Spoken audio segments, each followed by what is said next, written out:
does she need to be there to be successful on her own in life? Goals, like on paper, she failed a lot of the goals, but like in real life, she was also successful on a lot of the goals because she just has something different prompting her. Do you remember when she tried to convince us that her room had to be messy for her to sleep? That if she couldn't sleep in a clean room? So she went out and she researched, and she's like, literally nothing. Or like, why are they trying to come up with a board game that will interest a kid themselves? What is independence, you know? Right. Like, if independence is the lack of anything prompting you outside of yourself, we all fail. Hi, and welcome to Learning Out Loud. I am Dr. Brandi Robinson, the owner and founder of Learner Journey Labs. And I'm Sarah Fuselier, Chief Chaos Coordinator here at Learner Journey Labs.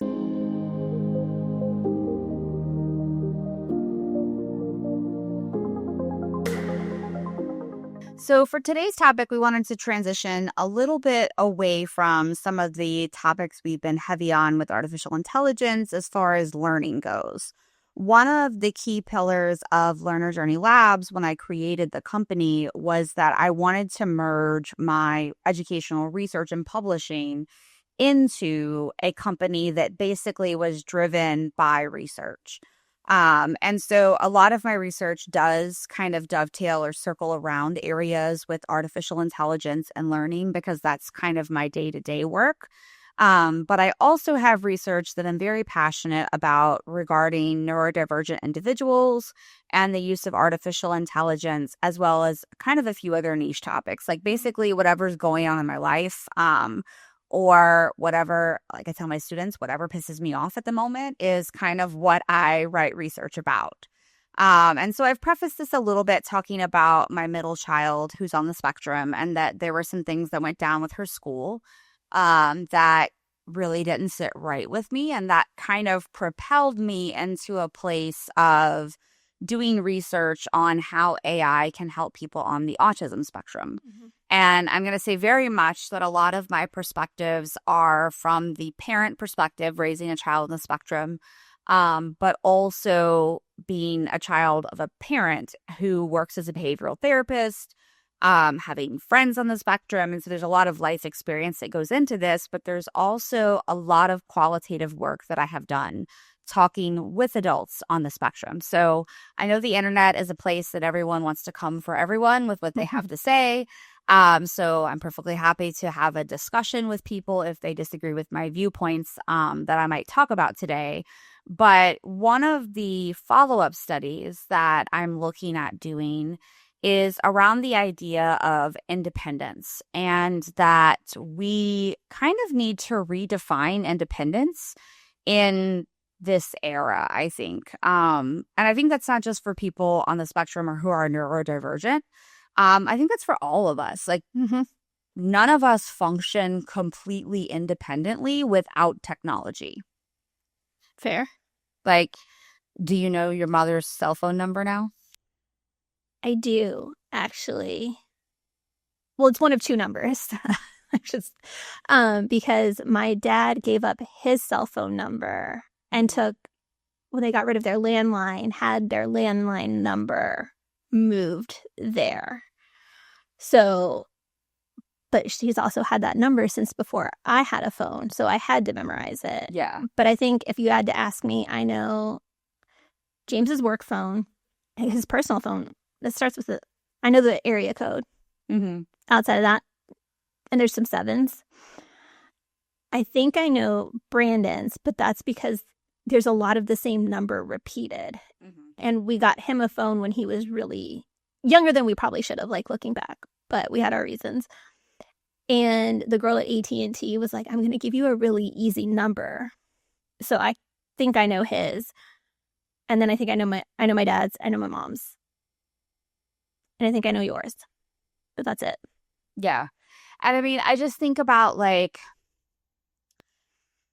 if everyone lost access to their calendar, like how many of us would know? Because like even my kids in dance, like I have a general idea of their dance schedule, but I couldn't like tell you for sure 100% like what their schedule looks like. So I feel like there is some level of technology reliance for all of us in the world.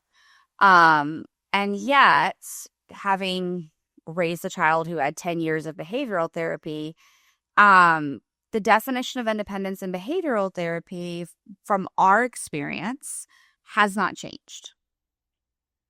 So, Sarah has worked as a personal care assistant for Sarah with my middle child since she was very young. And if you think about it, do you remember the goal that we had about like drinking water, and like an alarm would go off every so often, right, and she would have to drink, and the goal was that she would never need the alarm, that like she would eventually do it on her own, and she never did it on her own, so she never actually achieved that goal. In fact, I think it really made it worse, in all honesty. Yeah. So, because then it just became about like, it was a time thing, then she didn't want to do it. But I think it was a time thing, and then the worst behavioral therapists that we had made the timer like the duck quack. Yeah, she hated that. And she hated it. And it was also during COVID, so Brandon was around more, not just her siblings. We all hated it. Yeah. And it got to be the point where it was annoying, intrusive, and I think embarrassing for her. Yeah. So there was a whole lot going on. And then like it got changed to the dog barking, which then that set the dogs off. Whereas I think if it had been not on the behavioral therapist's phone, but had it been on her iPad or with like an Apple Watch, and she could reset the timer, I think it would have been better, because she could have had it on, like with an Apple Watch, it would be on vibrate. So it wouldn't get all of the attention. Yeah. No, and I agree. And I think like the goal was that they wanted to fade the prompting out. And I think like one thing that I've really sat with since she has finished her behavioral therapy is that it did a ton for her. Like, she is so much more independent and capable than like we thought. Self-aware. And yes, extremely self-aware. She's very self-aware. So I think in a lot of ways, like there was so much ground made, but like as I reflect on those moments that you see in hindsight, not, in the moment, there was this struggle for her of like, I want to be in control. And I want to be independent. Well, and I think it was the difference. Like the other kids didn't have an alarm for water or things like that. And it was, once again, here I am, different. Yeah. And so, like, looking back on her behavioral plans, because we still have to set annual goals with their disability office. And so I was kind of going back through her goals, I guess, like 2 months ago when we were doing her plan for this year. And I was like, what things did she not accomplish? And there's actually a ton that she never got to independence from. Because there was some type of prompting that was present, like whether it was like she did have the Apple Watch for some of her goals, so like whether it was like the Apple Watch vibrating for one thing, or whether it was for trying different foods, or whether it was like whatever it was, like when you really looked at the way that they defined it in the goal itself, it was that it had to be free from any assistive technologies. But I mean, we all get help from technologies. Even like I have an alarm at night because I have to take a medicine nightly. And so I turn that off. And that is also, we have Brandon put his phone up an hour before he goes to bed. And those two coincide. Yeah. So it's like I take my night medicine. And it's also a reminder that Brandon needs to put his phone up. Yeah. And I think that's kind of where I've been circling around with this is that I did my initial study where I talked to a lot of adults about how they used assistive AI and other assistive technologies. And I think like reflecting on it, it was like there was one student who was a college student. And he was like, I give it my syllabi and I have it set like a schedule for me at the beginning of the semester of like everything that's due the whole semester. What am I supposed to be working on like Monday through Friday? What projects do I have? And like he had it like literally calendar out everything for the semester for him. And then he actually put it in his calendar. And so every day she would know what to do because it was in his calendar. And I was, I think back to Sarah Rochelle and it's like, she does now calendar, but it's taken like years of being away from behavioral therapy to get her to calendar and understand like calendaring. And I remember thinking like, oh, that's awesome because he struggles with like planning things out. Like that's a great way to use it. And, he also was like, on Saturdays, him and his partner, like that's the day they clean their apartment. And so he's like, so what I do is I take a picture of every room that he's in charge of and he actually uploads it to the AI and he has it make a chore list of like everything he needs to do in each room based on the photos. And it was like, oh, like that's really good because I'm thinking back to like when she was in therapy and it was like, okay, we're going to make the list for you. And then that would piss her off inevitably because she didn't want to be told what to do, but she couldn't make the list herself. Like she wanted to, but she couldn't. So that was a problem. And I'm just sitting here and I'm like, this is like a 20, 23, 24-year-old student. And I'm like, you're making it work. You're living by yourself. Or not by yourself. He's with his partner. I'm like, you live with your partner. Like I would love for my kid to know how to break the chores down into like one step at a time that didn't result in like mental anguish. For all involved. For everyone involved in it.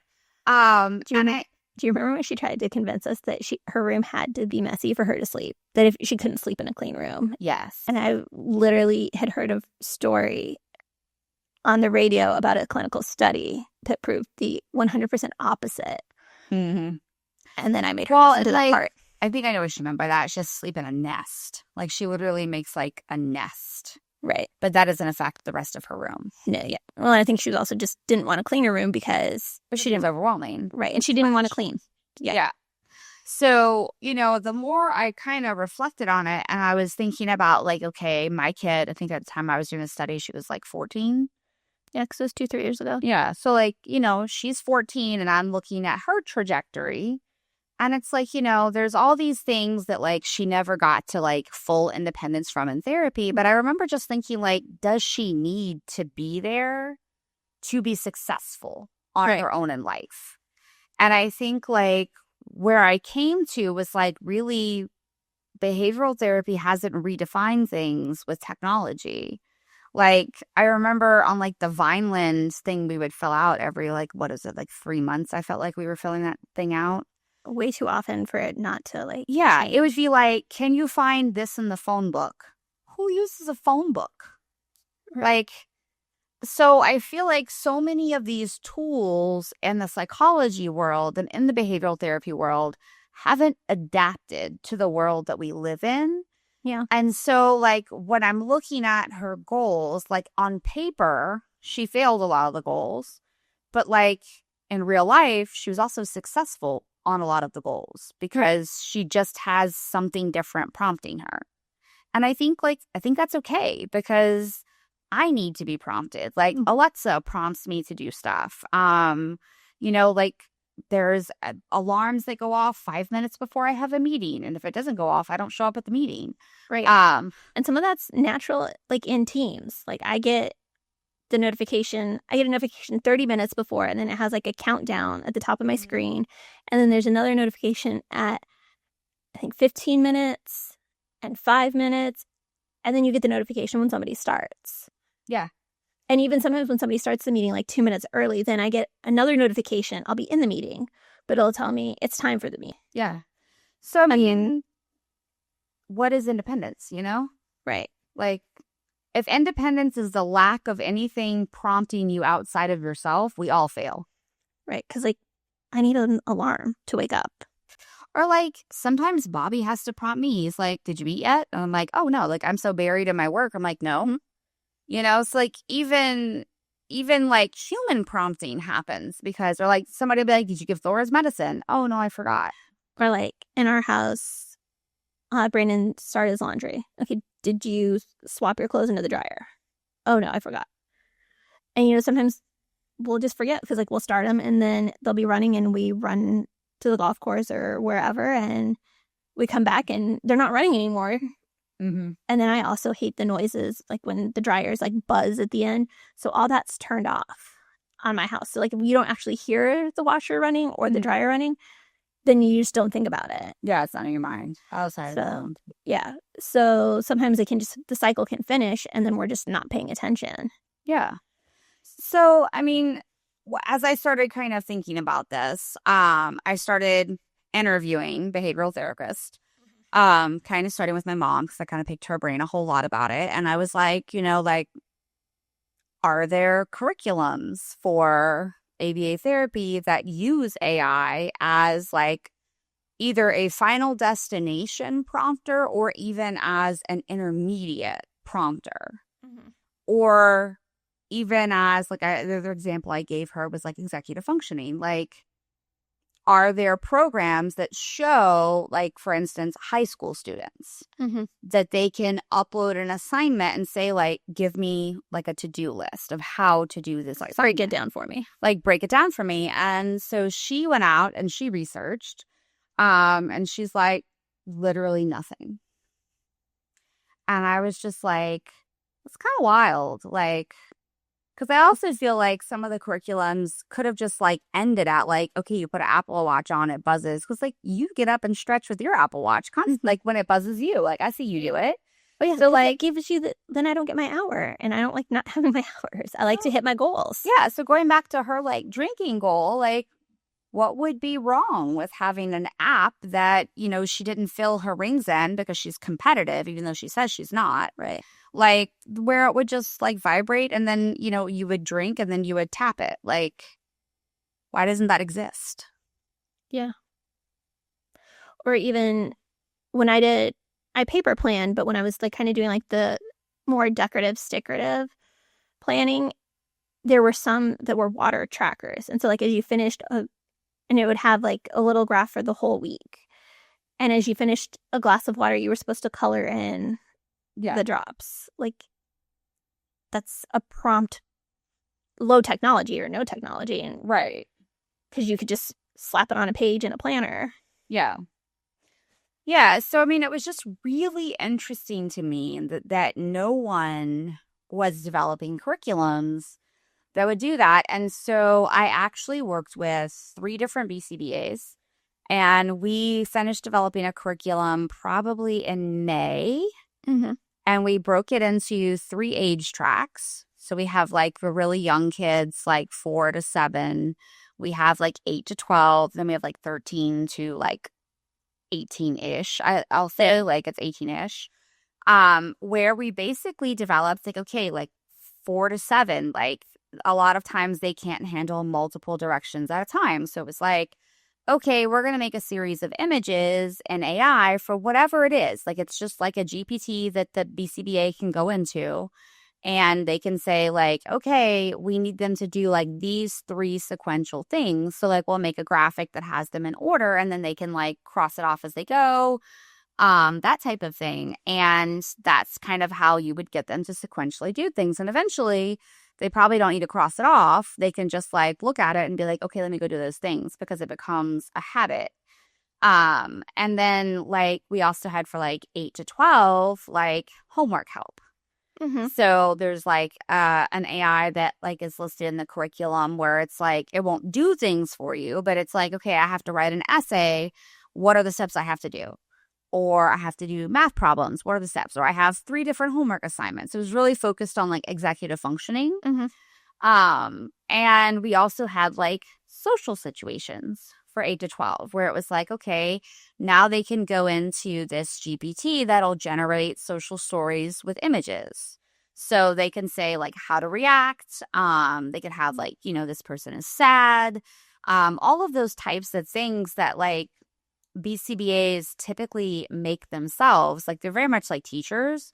So for every single child they work with, they have to develop their own curriculums, their own tools.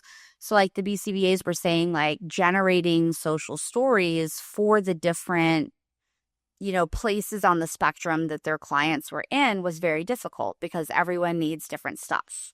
Mm-hmm. And I was I like, remember doing those with Sarah Shaw, and they were, again, a lot of it was when we had the BCBA or not, she wasn't, the tech, sorry, who was awful.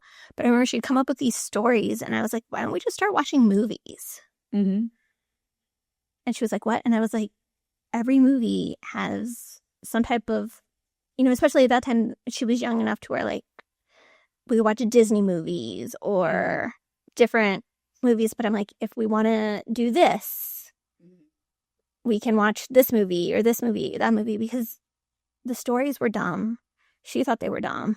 She hated the process, but we could watch a movie. And again, it was with COVID when, B was around, May was around, and, everybody could pick a different movie. We would rotate, which that was also an issue with, one of the goals was taking turns and things like that. And maybe watching or doing something you didn't want to do.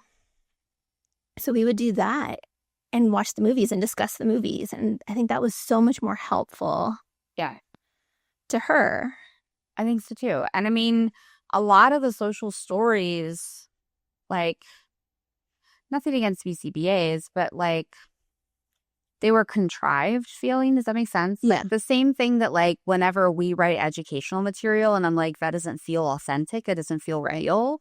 I think, like, she was having issues with a lot of that. And I'm like, this is, like, the best that we have. Yeah. Is this. Right. When they were very, like, fairy tale or, like, parable-like. And so you kind of knew. The right answer. Right. So it was pointless. And I'm like, well, at least. And the movie was interesting because, B and May are 2.5 years younger than her. And so their perspective, and then B is also a boy. So, like, we got a lot of different perspectives. And then, I was sitting in there watching with them, and I threw in my perspective, and the tech threw in hers. And so it was way more of a conversation until we ran out of movies. Because, everybody got tired of it after 2 weeks or 3 weeks. But it was good while it lasted. Yeah. And I mean, I think, like, one of my big thoughts was, like, if we had AI doing this, I could tell it, I have this year-old client who's really into all of these different topics. I need a social story that will, like, resonate with them. Right. And, I think as a BCBA or as a tech, it's really difficult because, like, my kid was like, I'm a ballerina and that's all I care about is ballet. And we never really had somebody who knew a lot about the dance world. And she was so one track that, like, none of the social stories interested her. None of the games they wanted to play really interested her at the time. So, looking at it from the outside, looking in again as a parent, and with what we have today, I'm just like, imagine today, you could literally feed it all kinds of information about this child and you could get something that's way better than you could think of on your own. Right. And I think that that's, really powerful. And so the more I talk to BCBAs, the more, like, I guess, like, spitballing and ideas happened. My cousin's a BCBA in California. And so she's like, I have this client right now. And of course, I didn't get any identifying information, but she's like, I have a client right now and here's their struggle. And she's like, I just can't relate. Right. And I'm like, I get it. Like, nobody could relate to my kid either. And it became difficult being the only person that could relate to them. And, like, then you being the only person. And then it was like, okay, there's two of us. Right. And we need a whole freaking village. Where's the village? Right. So. And I think that's too, we went through several BCBAs. We went through several techs. And all of them had strengths except for the one. Sorry, I just don't like her. Nothing good came out of that, unfortunately. But I think a lot of people get into it and don't really expect the experience that they get. Mm-hmm. And And it's hard. I'm not saying it, like, they have a very hard job and it's very tough. But in talking to some of them, like, what they expected to be doing and what they were doing, whether it was with Sarah Rochelle or another client, were way out of their expectations. Yeah. Well, because think about it. It's a job that, like, you go to school for, but then every client is different. Right. And, like, and every setting is different. Like, one of them was telling me that her previous clients had been in different schools. And so with one school district versus another school district, it was vastly different, despite the fact they were 20 minutes away from each other. Well, then you've got different family dynamics, different schools. And so the more I kind of talked to the BCBAs, it was like there's a two-pronged problem here. One is that we have this archaic idea of independence, and our entire goal that we're driving towards feels like it's a miss right now. Like, if I can teach my kid how to set timers and how to set calendar apps, like, I think that's a perfectly great final destination. Right. If she needs to, at work, upload what's due this week and have it create steps for her, that's a perfectly acceptable final destination for me. Like, I have to prompt him, did you go through, all the assignments are supposed to be online. And most of the teachers are really great. But every now and then we get a teacher who's not great about putting the assignments on. Like, he'll get in the car, okay, what homework do you have today? I don't have anything. Like, we'll go through, like, what do you have? Yeah. Because since we've moved to everything being online, the school stopped providing planners, which I get. But at the same time, sometimes he's the kind of kid that needs to write it down or he needs to see it. And so then I have to prompt him, and then it'll be like, oh, well, I have to do this, I have to do that. And I'm like, yeah. Or he'll have a quiz or a test, and he doesn't view that as he doesn't view studying as homework. Mm-hmm. And so I'm like, well, yeah, you have that tomorrow, you have to study. And he's like, oh, yeah, I do have to do that. Mm-hmm. So there's skills that everyone could benefit from. Yeah. We just focus on them with people that we see as viewing have deficiencies. Yeah. Yeah, so I mean, it feels like we're driving towards the wrong goal. Mm-hmm. And then it feels like in a world with so much technology, why are BCBAs still trying to write social stories themselves? Right. Or like, why are they trying to come up with a board game that will interest a kid themselves? Right. Like, there are better things out there, especially with generative AI. And so the more I had those conversations, the more like it was like, okay, well, yes, there's a problem from the parent and the child perspective, but also there's a huge problem on the expectation, caseload, and like resources that BCBAs get. And so, I started asking like, are you allowed to use AI? And most of them were like, well, there's not really an official policy. And they were like, or maybe there is like an app that helps them write goals like in their software, but like not to use for ideas, not to use for any of that kind of stuff. And I'm just like, okay, so whatever I'm going to study needs to, I think, attack from both sides. It needs to attack from how, like, what is an acceptable end that utilizes technology as an assistive technology, because that's how I view it. And how can a BCBA also interact with that technology to better connect to their client, to be more efficient, because they're overworked just like teachers. They've got 12 to 15 kids. So they get like, 2-3 hours tops a week to think about that kid. And the tech is mainly the one on the ground. So we started developing this curriculum, and it's interesting because the curriculum that we developed has like the program that you run with the child, but there's also tooling built in for the BCBAs. So it's like, if you're running this program, you can use this GPT to help you with the child, or the child can interact directly with this.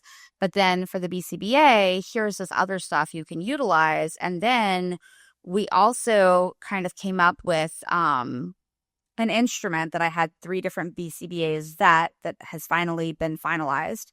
And that instrument measures independence, but it measures it differently than their traditional tooling does.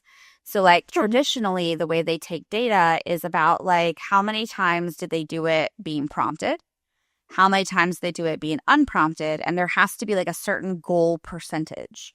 And I was like, well, if you're expecting them to be 70% unprompted, you're never going to get there. Like, Right. there's always something prompting them. And like, well, that's the definition. It's like, so there couldn't be an alarm going off. There shouldn't be an Apple Watch vibrating. There, like, none of those things are accepted as done without prompting. Right. And so in my instrument, we separated out into technology prompting and then lack of human prompting so that we could really kind of measure all four things. So it's like, okay, you need a human prompt first. That's kind of where we said we'd start, was like human prompting is what they normally do. Then there's like a technology prompting, like the alarm or whatever. And then it was like, okay, do they ever generalize that without the technology? Or do we just make the technology less visible in that intermediate step, like the Apple Watch on vibrate, or like I can go upload, like I can have my laptop open, I can upload my assignment, it gives me a to-do list. That's not visible, technology prompting. It's kind of on the back end. And so we separated it out into those four streams. And so when we ideally run this in the next couple of months, we're going to be taking data on like the traditional definition, our new definition, because we want to compare and see what happens. And like the idea and the instrument and the reason we went the route with behavioral therapy is that my other work has centered in the classroom. Right. And it's been very related to like neurodivergence in the classroom. And the more I kind of thought about this idea of independence and measuring it and comparing it, it was like every child on the spectrum is different. And is a teacher really equipped to have the eyes to really know what that measurement is? Right. And I think with all the other kids in the class, the answer is no. I think that it's hard because people see those parallels. And I think that teachers only see one element of it in the classroom. Like you only see that surface component of it. You don't really get the view in the weeds of like each child. And so when I had initially planned this study out, I had planned it fully around teachers doing it. And I had planned it fully around just like school.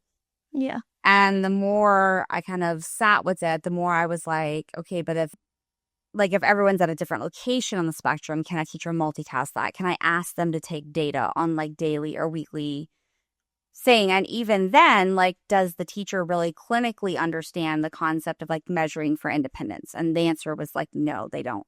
Yeah. And so that's when I started thinking about like BCBAs and techs, because even if the BCBA is not in the session, the tech is already taking data on the iPad. And so a lot of what I developed in this instrument is data they're already taking. It just splits the categories out. So like what the tech might designate as like with prompting might be with technology prompting for me. Or so we were trying to just kind of like granularize, definitely not a word. We were just trying to make it more granular so that you could really see, like, if I'm comparing this, like, how do we define it?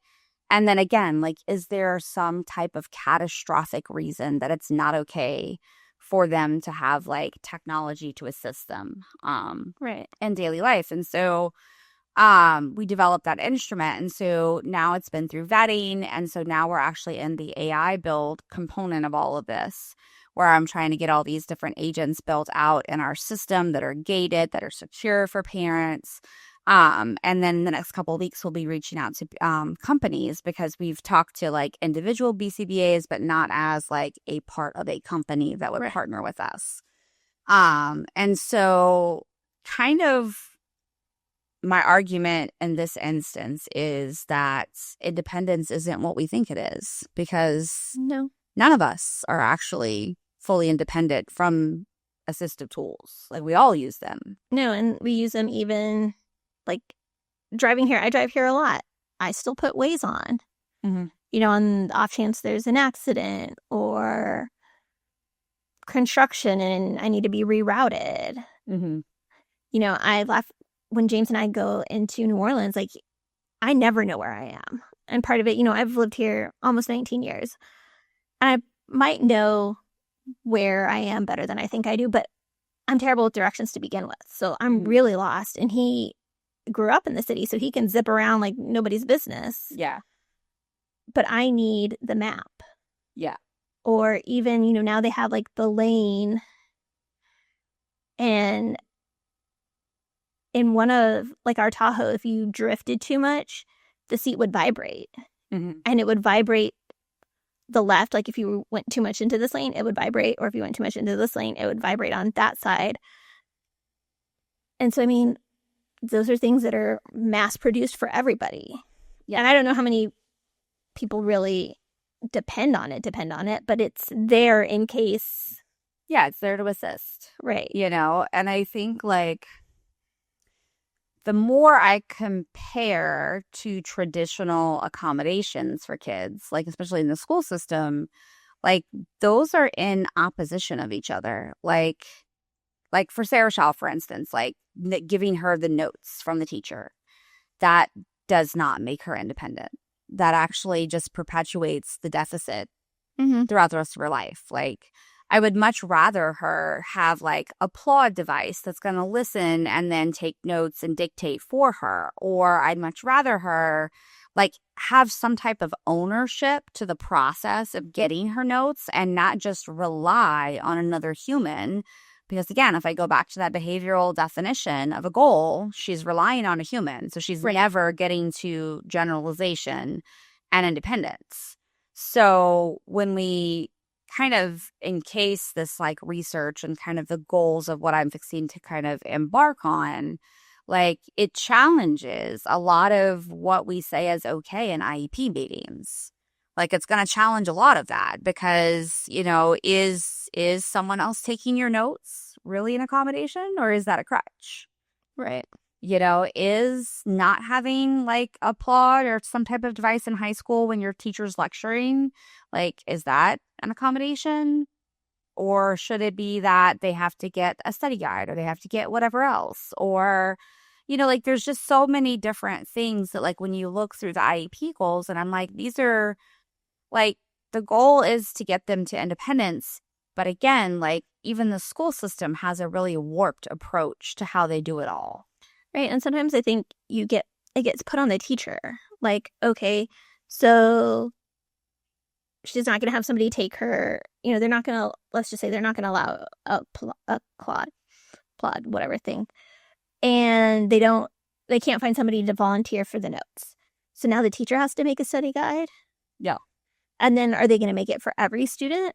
Or is it just going to be her? Because then that's singling her out. And then if we're making it for every student, then that's an accommodation for all. And we're making none of them independent at that point. Yeah. And I knew teachers that like when I had a class with somebody that had the note-taking thing, they would just give us all the notes. Yeah. And I would just like not take notes in class because I knew I was going to get the notes. Right. So then are you really paying attention? Yeah, no, I'm not. I'm just going to study the notes because I'm me. And I'm definitely not paying attention if you're giving me the notes to study because I read and I remember almost everything that I read. Right. So, again, like there's it feels like this big disconnect in both the educational and behavioral health world around neurodivergence and like what are we actually aiming for and what are we actually doing to scaffold them there. And I think that is part of what drove a lot of the positive outcomes for Sarah Rochelle was like she had two educators that were willing to throw out the traditional thinking. And like we were like, okay, like backwards design, like what's the end goal? Okay, that's our end goal. And like I remember you sitting in meetings with me and be like, okay, how do we get her from like point A to point B? Like, okay, it's a food goal. Like, let's try a buffet. That didn't work because all the smells in the buffet was like half the problem. Right. But it's like, I felt like you and I and like my sister and like my mom, we were always like challenging and thinking about. Sometimes I felt like we did more of the work than they did and it wasn't our job. Oh, definitely. But I also think that. And no shade to them because like we said, right. Busy. No shade. They also had a caseload that was ridiculous. Like, the BCBA saw my kid like what for an hour or two a week. Right. Like they literally sat in a session for an hour or two in a week, and you didn't know what you were getting. Like it could be a bad day, it could be a great day. Like, you just never knew where she was going to sit at with that. Right. And whether they were getting a true picture. Right. So, I mean, or whether she was, acting differently or masking because somebody else was in the mix, And so I feel like not everyone has the luxury because remember, like, I stayed home with her, whatever she got her diagnosis. So, like, I was in the home. You were in the home with me 8 hours a day with her. Right. She wasn't in a school setting where I couldn't see everything. Like, I saw everything with her. Well, and when they did move to the school, like, I taught there her last 2 years. Yeah. And I taught her grade for half the day because they had a teacher that would come for half the day, and then I would take over the half the day, and my class had extras. Yeah. Their specials. So. Yeah. So, I mean, like, we were so involved in all of, like, the little moments. Like, I think we had more insight than, like, a traditional parent would have because most traditional parents are going to lean into the school. Right. They're going to lean into a center. They're going to lean into all these other spaces. Whereas we were super engaged in, like, what's the goal? What's right. the pathway to get here? And then we were watching her, and I know we had many conversations where it was like, this is not working. No. Like, this is not working. We need to throw it out. We need to rethink it. And then I would have to send a long email. And my mom is their boss, and they get this very long email from me, and they're probably like, oh my God, it's this problem lady again. But, like, we would challenge it, and we would be like, can we try something different? Can we try this? And, like, I think that really impacted her experience with the therapy. And, like, to be clear, she was in ABA therapy, but it was much more like positive response therapy. So there were no negative outcomes in our therapy. Like, a lot of people on the internet, when they say ABA, they think about, like, losing things and, like, punitiveness. And that's not really, like, hers was more like positive response therapy in the sense that, like, you did something, you get rewarded. Right. And I think sometimes she wouldn't do it and she wouldn't get rewarded. And so that would be her negative. Or, like, she might not be able to get up from the table until she finished the task, but it wasn't the horrors that you hear about when you see autistic adults talking. And my child does prefer autistic to come before her name. So, we're using proper terminology for our family when I say autistic adults. But, when you hear them talking on the internet, that's not what my child was in. Right. It was very much, how do we motivate her? How do we equip her? How do we reward her? But a lot of the time, those things were just misaligned with what we wanted to actually happen. Right. And it's because there's this disconnect of, what the end goal should be, and a disconnect of, like, what can we actually use to scaffold her to get her to that end goal. Right. So I think that's kind of redefining that. And I think that's the exciting part of this research. And I was talking today to an adult on the spectrum about this research. And she was like, I'm actually really interested in that. Like, is there some way that I could help? And I was like, well, I'm going to have all kinds of data. Like, there's, like, at the end of every week, there's going to be a huge packet that comes in that, like, has to be analyzed. And, like, there's going to be a t-test and all kinds of, like, things going on. From, like, a quantitative perspective, and it's going to be a blind study, so we won't have any idea, like, who the patients are. We'll just know, like, this is person 1, this is person A, whatever it is. So no age, no gender, no. There's going to be just that they're in this age bracket. Okay. So we're not going to look at gender. We're literally only concerned with, and we're hoping that we do get a diverse demographic from working with the companies, and we are going to try to give the companies guidelines to utilize, but just with the sensitive nature of this, like, content, and the difficulty of getting minors approved in international review board processes, we're just going to know, like, this is patient A, they're between 4 and 7 years old. These are the programs that were run with them. And then this is their weekly data to tell us, like, what was happening. They're not even, like, filling in or taking notes or giving us, like, feedback, I guess, like, on the patient. It's really just going to be, like, a quantitative scale of an instrument that they fill out. And so it's going to be interesting to see because, like, we're going to be comparing it to baseline. We're going to be comparing it to things. And we're hopeful that some of these companies will want the curriculum in exchange for the data. And so our goal is that for the time of the study, we're going to kind of be like, we would be willing to make this curriculum available if you're willing to give us data on some of your clients. And then once we have the data, we will then use that to improve the curriculum with some BCBAs, and then it'll be released for open source use, because there's a huge gap in what's even available. If you just go online and search like curriculum for behavioral therapy, there's not a lot out there. And it's definitely like not up to date. And so the goal is like, ultimately we have this curriculum, we take the data on it, we revise it, we make it better, and then we release it to where other people can utilize it. And hopefully in publishing about this idea that like none of us are really independent of technology prompting or other human prompting. Like we have to stop putting non-neurotypical people, non-neurodivergent people on like this pedestal, like we're perfect. Right. Like, we're not perfect. No. We're messy. Mm-hmm. In a lot of ways, like my kid is less messy than I am because she stays in the lines and I just like color outside the lines constantly. Right. So like I'm way more chaotic. I'm more likely to not take my medicine, and she's like highly regimented and like regulated. And some of that comes from therapy and some of that just comes from her own need to control her circumstances. But, irregardless, I think we are just moving towards the wrong thing. And then there's a definite like gap in the steps and how we get there, both in the school system and in behavioral therapy. And I think like if we all kind of sat down and put our heads together, there's like far better outcomes. But it just seems like people either don't care, aren't willing to, or don't have the time to sit down and really have the conversation about it. Well, and I think you think of it differently, and you've taught Sarah Shell to advocate for herself, and she's pretty open and honest about, her situation. Her 92 pages of redacted documents of why she's quirky. That's what she tells people. Why she's weird. Why she's weird, yes. Yeah, she has pages. But, and we've also turned it into jokes at times about, oh, well, you're the autistic one. Of course you're going to do that. Or things.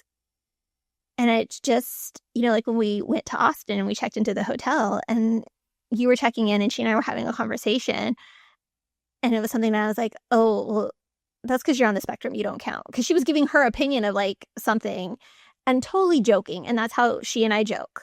Like we all joke about it. Yeah. And she even makes those jokes herself. But I made eye contact with the employee behind the desk, and she looked at me like I was this awful person for saying it. And Sarah Shell's dying laughing. She's dying laughing at what I said. Yeah. And then she's dying laughing at this woman who is misreading the situation. Yeah. But that's the stigma that it has, that I think we also have to not walk on eggshells. Yeah. When we know someone's neurodivergent. Like, they're still a person. They're going to think different. They're going to react different. But think about like your two that aren't on the spectrum. Do they think alike? No. Do they react the same? No. Like, we all have our differences. We all have our quirks. We all have our different reactions. And we can't just always walk on eggshells either. Yeah, and I think that's something that's been really important to us as we've raised Sarah Rochelle, is like to let her take the lead. And I think really 2 years ago, she started cracking her own jokes about autism. And it was like, if she can laugh at it, then I can laugh at it. Like, it's funny. Well, like she'll send me shirts or things on Etsy of like people's like random like autism phrases or different things. Yeah. And it's like she loves, there's an Instagram that she like absolutely adores that does like off color, like autism jokes. And like she'll send those to me all the time. Or like she'll meet someone else in the spectrum and she'll be like, I don't know, she was asking somebody we know. And she's like, do you put mozzarella on your like spaghetti noodles? And like Kristen was like, yeah, I love that. And she's like, it is an autism thing. Because, like, she'd seen somebody on Instagram that was, like, an influencer on the spectrum. And, like, they were putting, like, the cheap Walmart, like, Parmesan cheese you put on, like, your spaghetti noodles. But, like, on dry spaghetti noodles, like, she eats. Yeah. And that was the first time she was like, oh, my God, is that, like, is that like a thing that people with the, as she calls it, the tism do? Yeah. And like, so then she's like, went through this thing where like she was asking everybody, she's like, do you do that? Like she asked her cousin in Tennessee, she's like, do you eat mozzarella cheese on plain noodles? And Julianne was like, yeah. Like, and so Sarah Shaw, she's like, it really is a thing. And I was like, I think it's just like a plain food that's tolerable in like that. Like, but I mean, yes, we can also go there. And I think like for us, finding the humor and letting her take the lead on like her level of sensitivity. Like I will sometimes out her before she wants to be outed because she does something inevitably that people are going to be like, what is happening? And I'm going to have to react in a way that's going to make people like question if I'm acting in her best interest. And so sometimes I get in front of that. But I mean, for the most part, like she'll take the lead, she'll advocate for herself, she will draw a boundary. Like she will draw a hard boundary, and she's done it with friends and she's done it with family. And it's very surprising to people, I think, when she's like, this is a hard boundary for me. Like, I don't do that. You know, like improv dancing, like they tried to push her to doing that. And she finally was like, no, I don't do that. It doesn't work for me. I don't know. My brain doesn't function that way. And like, she wasn't really able to articulate it in the most respectful way, but she was like, this is a boundary for me. Like, I can't communicate in that way. That's not how my brain works. Right. And I think that's her reaction, and was probably years and years and years of pent up frustration with improv dancing. Yeah. Because other people can communicate with their bodies, and that's not, her brain just doesn't function that way. Like she struggles to communicate what she's thinking and feeling, and like it really takes her a long time to articulate that. And unfortunately, instead of people respecting that about her and like respecting that like that is a struggle point for her, people often try to push her into it and expect her to just be like everyone else. And it's like, well, they express themselves through this. Sarah Shell expresses herself through the books she reads. She expresses herself through the clothes she wears. Like, she doesn't view dance as an expression of emotion. It just doesn't work that way for her. And like, she can watch a dance and she can tell you like, oh, they're conveying this. But it doesn't translate in her mind that like, I'm sad, so I'm going to do like this movement, then this movement, then this movement, you know? It just doesn't work. And I think that, again, like letting her lead and set those boundaries and then encouraging her. Like, you know, a lot of times we joke about like cuss words in our house and things like that. And I'm like, you can't have a child that doesn't communicate verbally well and tell them that they can communicate anything to you and then suddenly say like, actually, all those words are off the table. Right. Like, that doesn't work.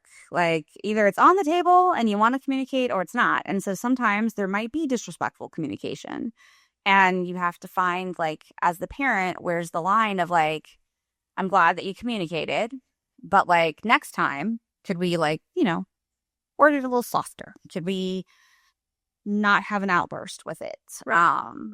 So thank you for joining us today. We've had a lot of perspectives here on the show, or on the podcast. And hopefully in the next couple of weeks, we'll be launching some of this research to kind of really try to figure out where we're at. And it's going to be long-term research, so don't go looking on the website for updates anytime soon. This is going to be like a longitudinal study that will probably take us a year or two to really complete. Yeah. To do it justice, because sometimes goals and things in behavioral therapy just take a really long time to achieve, and we want to do this the right way and not the rushed way that comes out with a result before it's ready. So we will see you next week on Learning Out Loud.